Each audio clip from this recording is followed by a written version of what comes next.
মই এতিয়া উপস্থিত আছোঁ যোৰহাটৰ 4 লেনযুক্ত 37 নং ৰাষ্ট্ৰীয় ঘাইপথত আৰু এই ৰাজপথৰ মাজত যদিহে মই বহি থাকোঁ বা এই ৰাজপথৰ কাষত যি ডিভাইডাৰ আছে ইয়াতে যদি মই বহি থাকোঁ সকলোৱে হয়তো মোক ধিক্কাৰ দিব বা মোৰ ওপৰত গোচৰ ৰুজু কৰিব বা যদিহে দুৰ্ঘটনা সংঘটিত হয় তাৰ বাবে মই জগৰীয়া হ'ম। কিন্তু আমি কেইটামান দৃশ্য আপোনালোকক দেখুৱাবলৈ আহিছোঁ যে ৰাষ্ট্ৰীয় ঘাইপথত যি সময়ত দুৰ্ঘটনা ৰোধ কৰিবৰ বাবে যোৰহাটৰ জিলা আয়ুক্তৰ পৰা আৰম্ভ কৰি ঠিক সেইদৰে NSIDCL কৰ্তৃপক্ষ আৰক্ষী পথ পৰিবহণ বিভাগ সকলোৱে মিলি এইসমূহ দুৰ্ঘটনা ৰোধ কৰাৰ ক্ষেত্ৰত বৈঠকৰ পিছত বৈঠক অনুষ্ঠিত কৰি আহিছে। কিন্তু মই দৃশ্য দেখুৱাবলৈ বিচাৰিছোঁ যে এইসমূহ নিয়ন্ত্ৰণ কৰিব কোনে। আমি দেখুৱাইছোঁ যে যোৰহাটৰ ৰাজপথৰ 37 নং ৰাষ্ট্ৰীয় ঘাইপথৰ দৃশ্য এয়া যে যিবোৰ গৰু ইয়াতে বহি থাকে এনেধৰণে সেই গৰুবোৰক নিয়ন্ত্ৰণ কৰিব কোনে। আৰু যিহেতু 37 নং ৰাষ্ট্ৰীয় ঘাইপথ 4 লেনযুক্ত ৰাষ্ট্ৰীয় ঘাইপথ আৰু তাত অভাৰ স্পীডৰ বাবে দ্ৰুত বেগৰ বাবে ইটোৰ পাছত সিটো পথ দুৰ্ঘটনা সংঘটিত হৈ আহিছে।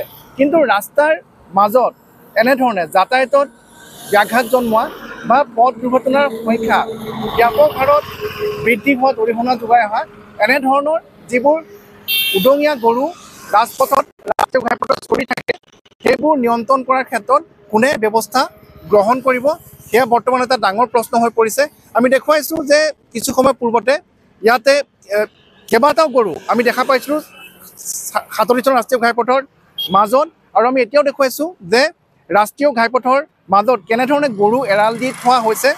আমি যদি কিছু ওচৰলৈ যাব পাৰোঁ দেখুৱাবলৈ চেষ্টা কৰিছোঁ যে এটা গৰু আমি দেখিছোঁ যে ৰাজপথৰ মাজত আৰু কোনো নগৰৰ মাজৰ ৰাজপথ নহয়, এয়া হৈছে 37 ৰাষ্ট্ৰীয় ঘাইপথ য'ত একোখন গাড়ীৰ যি স্পীড লিমিট সেয়া হৈছে 80 কিলোমিটাৰ প্ৰতি ঘণ্টাৰ পৰা 100 কিলোমিটাৰ প্ৰতি ঘণ্টা।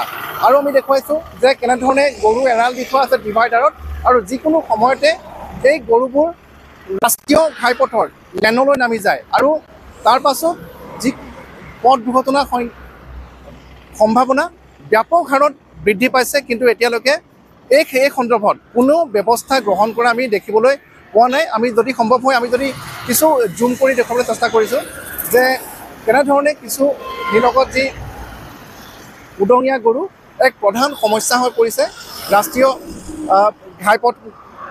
ঘাইপথত। আৰু আমি দেখুৱাইছোঁ যে বৰ্তমান কেনেধৰণে চলাচলত ব্যাঘাত জন্মিছে।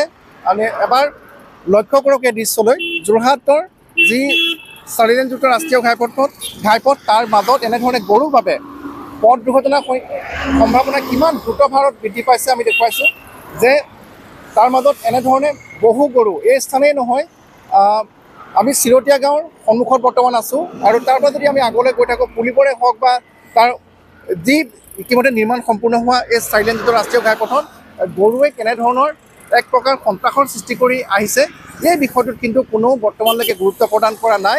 আৰু ইয়াৰ ফলত যিকোনো সময়তে ভয়ংকৰ দুৰ্ঘটনা সংঘটিত হোৱাৰ সম্ভাৱনা বৃদ্ধি পাইছে। আৰু এই ক্ষেত্ৰত সময় থাকোঁতে যদিহে সংশ্লিষ্ট কৰ্তৃপক্ষই ব্যৱস্থা গ্ৰহণ নকৰে হয়তো ভয়ংকৰ দুৰ্ঘটনা 37 নং ৰাষ্ট্ৰীয় ঘাইপথ বা অন্যান্য ৰাষ্ট্ৰীয় ঘাইপথসমূহত সংঘটিত হোৱাৰ কোনো সম্ভাৱনা আছে।